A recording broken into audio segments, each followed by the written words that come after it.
Hey there guys, I just got back from a run and I'm going to show you guys what I put in my shakes on a daily basis, okay? So I know a lot of you guys said that you resonated with me when I polled some of you earlier this week on my stories saying, when it's hot outside, do you feel like it's harder for you to be hungry? At least hungry for healthier things, right? Like it's nice to be able to crave ice cream or popsicles when it's hot outside, but do you find trouble having good healthy food options other than just having cold salads all the time that are like refreshing to you when it's hot? Because me personally, I can either lose my appetite or I'm craving things that just aren't healthy for me, right? So I actually do 2 shakes a day, especially during the warmer days, because I want something that has all my whole food sources in there, but that is nice and cool. And so I like shakes. They're one of my favorite things. So I want to show you guys what I put in my shakes. Sometimes I'll switch it up with different food sources. I have a couple things here I'm going to show you guys,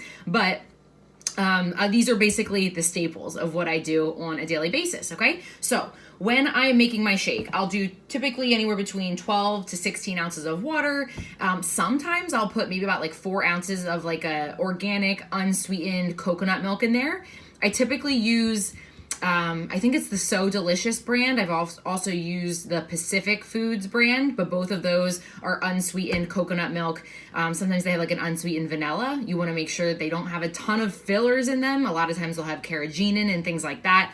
If that's the case, that's a no-go. Especially like Almond Breeze is so known for that. So it's really not that great. So many people think it's better than dairy milk, in my opinion, but it's kind of like 6 in one hand, half a dozen in the other when it comes to Almond Breeze. So go with a better quality coconut milk, maybe an oat milk if you find that, but look at the ingredients and make sure you don't have a bunch of crap in there.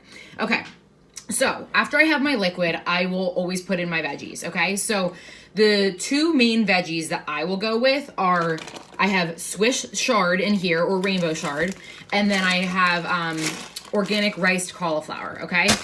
I didn't start doing this until like this past couple of months, honestly. One of my clients in my Vitality Factor program, she was like, oh, I ran out of ice, but I had frozen riced cauliflower in the freezer. I tried it in there and you literally couldn't taste it. And I never thought of that. I never thought of that. I actually hardly ever put ice in there. If the water is cold enough, I don't need to do that because I'm putting in other cold things and you'll see as we go. But honestly, I didn't even think about another easy way to get a vegetable in because it's such a neutral flavor, like you don't even taste it. So I'll typically put about half a cup of cauliflower rice in there, frozen riced cauliflower.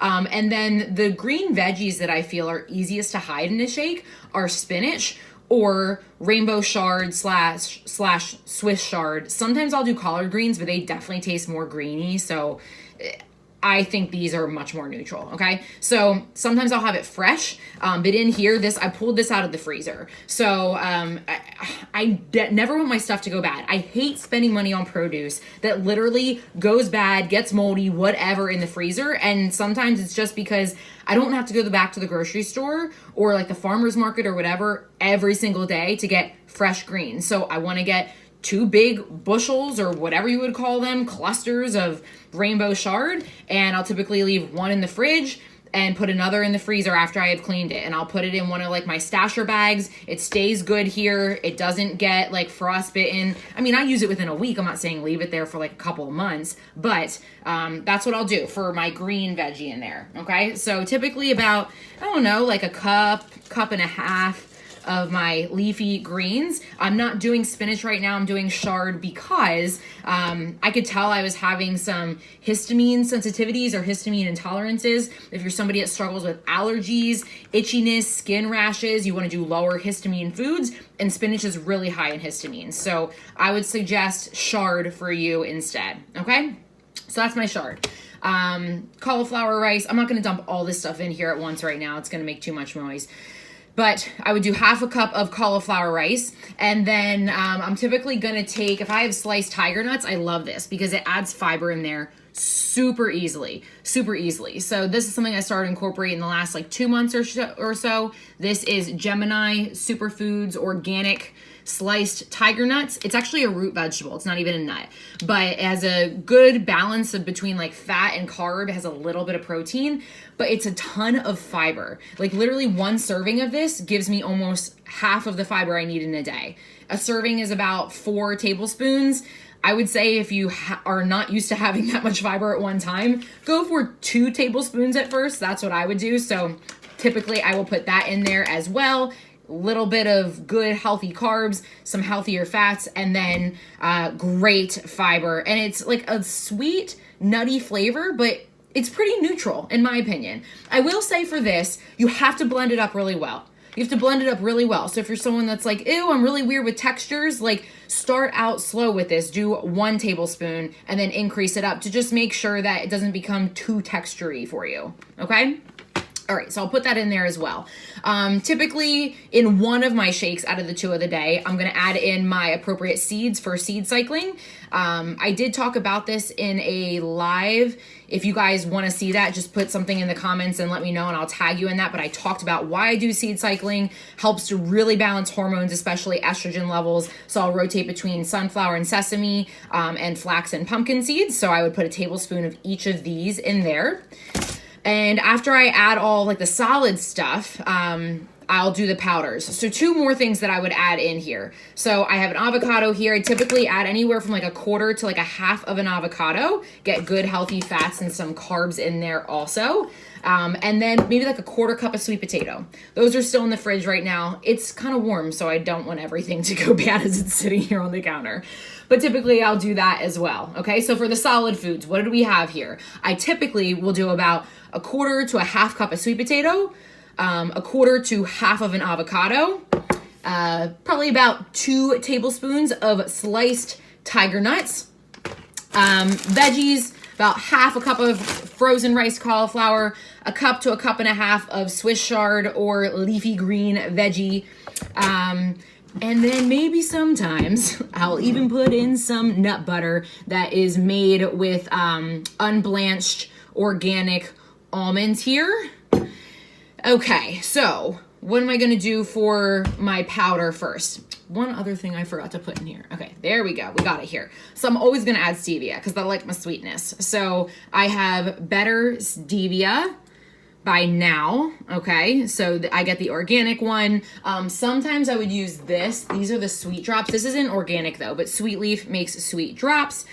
So this one is their stevia clear, so it's supposed to be just regular stevia flavored. But they do have ones where it's like they have caramel, they have chocolate, they have raspberry. There's a bunch of different ones, so you could flavor it up as well. It's just not organic, so something to keep in mind. But I really, really love the powder. I just love the powder. So I'll typically put 2 heaping scoops in here, sometimes maybe more.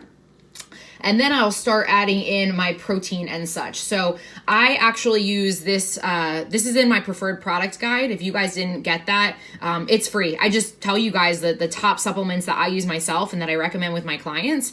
And so the Daily Nutritional Support Shake is one of those. So it's a combo of a plant-based protein powder, but also mixed in with, you know, your vitamins, your minerals, your like electrolytes. It even has some digestive enzyme properties to it as well. So I will use that, 2 scoops of that. I will put in a fruit and veggie powder. I typically will do Equilibrium Nutrition's brand of that. And then sometimes I just like to switch it up and see if I like some other brands as well.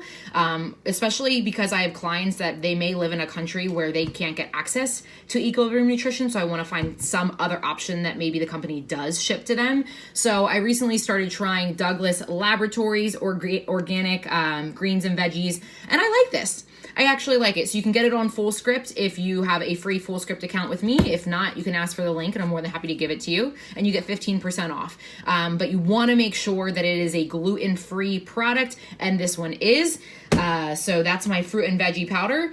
And then what's last here? Collagen peptides. So Vital Proteins, I really like theirs. Not all collagen is created equal because a lot of them do have traces of heavy metals and whatnot in them. You need to make sure that because this is made from bovine, so you have to make sure that the cattle are like pasture raised, grass fed, because you are what your meat eats. And this is essentially made from, it's made from cows. Okay. So if you're not somebody that wants to consume animal products, go ahead and just stick with the plant-based protein and you're good to go.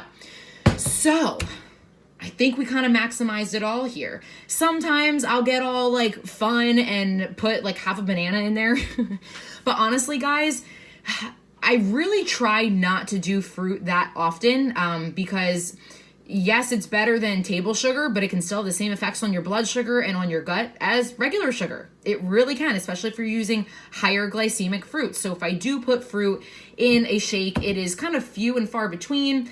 Sometimes it'll be half of like an underripe banana because it's going to have lower FODMAPs. It's going to have lower types of the carbohydrates that could contribute to bloating. Or I will do wild blueberries, organic wild blueberries, or some type of berry. Berries are definitely a better way to go. So this is pretty thorough, 10-minute freaking video about all of this, but I hope that this helps you guys figure out a good concoction for you that you may want to try when it comes to your next shake.